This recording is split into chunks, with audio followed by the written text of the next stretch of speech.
വൃശ്ചിക മാസത്തിൽ നമ്മുടെ ഓച്ചിറയ്ക്ക് മാത്രമായുള്ളൊരു ഫെസ്റ്റിവലിലേക്കാണ് ഇന്ന് നമ്മൾ പോകുന്നത്. വിവിധ തരം ഫുഡുകളും സ്റ്റേഷനറി, ഫാൻസി ടൂറിസ്റ്റ് ഐറ്റംസിൻ്റെ ഒരു കലവറ തന്നെയാണ്. അതിനേക്കാൾ എല്ലാം ഉപരി എന്താണെന്ന് വെച്ചാൽ അതിൻ്റെ ഏറ്റവും വലിയ ഹൈലൈറ്റ് അവിടുത്തെ അഡ്വഞ്ചർ റൈഡ്സ് ആണ്. എൻ്റെ പൊന്നോ, ഒരു രക്ഷയുമില്ല. അങ്ങനെ കുറേ കറങ്ങി നടന്ന് ഈ റൈഡെല്ലാം കണ്ടപ്പോഴേ ഇഷ്യുവിൻ്റെ കൺട്രോൾ പോയി. കുട്ടിയല്ലേ, നമുക്ക് ചെറിയ റൈഡ്സിൽ എന്തെങ്കിലും കയറ്റാമെന്ന് പറഞ്ഞ് ഒരു കുതിരക്കൊട്ടിൻ്റെ പുറത്ത് കയറ്റി. ആദ്യത്തെ 2 റൊട്ടേഷനിൽ ആൾ ഹാപ്പിയായിരുന്നു. പിന്നെ തൊട്ട് ബോറടിച്ചു. ആളുടെ കണ്ണു പോകുന്നതെല്ലാം വലിയ വലിയ റൈഡിലേസാണ്. അങ്ങനെ എങ്ങനെയൊക്കെയോ ആ റൈഡ് കംപ്ലീറ്റ് ആക്കി. തൊട്ടിറങ്ങിയിട്ട് വാപ്പെടുത്ത് ചോദിച്ച ഒരൊറ്റ ചോദ്യം, വാപ്പി എന്നെ ആ റൈഡിൽ കയറ്റൂ? ഏത് റൈഡാ? ആ വള്ളത്തിൽ. പകച്ചു പോയെൻ്റെ ബാല്യം. അങ്ങനെ കുറേ സമയം ഞങ്ങളവിടെ നിന്നു, റൈഡ്സൊക്കെ കണ്ടു.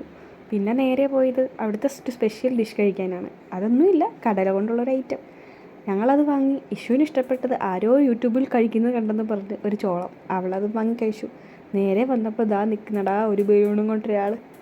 ഞാൻ കരുതി ഇഷ്യു ചാടിക്കയറി അയാൾ പുറകെ നടക്കുന്നു. പക്ഷെ ആളെവിടാ, ആളുടെ മൈൻഡ് ഇപ്പോഴും ആ വള്ളത്തിൽ തന്നെയാണ്. അവൾക്ക് അതിൽ കയറിയേ പറ്റൂ. അതുകൊണ്ട് മറ്റുള്ള കാര്യങ്ങളിലൊന്നും അവളധികം ശ്രദ്ധ കൊടുത്തില്ല. പണ്ടൊക്കെ ഓച്ചിറയിൽ പോകുന്നത് തന്നെ ഈ ഒരു ഐറ്റം വാങ്ങാൻ വേണ്ടി മാത്രമാണ്. അതാണ് നമ്മുടെ പൊരി. അങ്ങനെ അതൊക്കെ വാങ്ങി. അത് കണ്ടപ്പോൾ ഇഷ്യുവിന് തൊട്ടടുത്തിരിക്കുന്ന പോപ്കോൺ വേണമെന്ന് പറഞ്ഞ് അവളതും പൊക്കിയെടുത്തു. എല്ലാം കഴിഞ്ഞപ്പോൾ വിശപ്പിൻ്റെ ചെറിയൊരു വിളി വന്നു. അങ്ങനെ ഇന്നത്തെ ഫുഡ് പുറത്തുനിന്നാക്കാമെന്ന് കരുതി ഫുഡും കഴിച്ചു നേരെ വീട്ടിലേക്ക് വന്നു. വീഡിയോ ഇഷ്ടപ്പെട്ടെങ്കിൽ ലൈക്ക് ചെയ്ത് സബ്സ്ക്രൈബ് അടിക്കാൻ മറക്കണ്ട കേട്ടോ.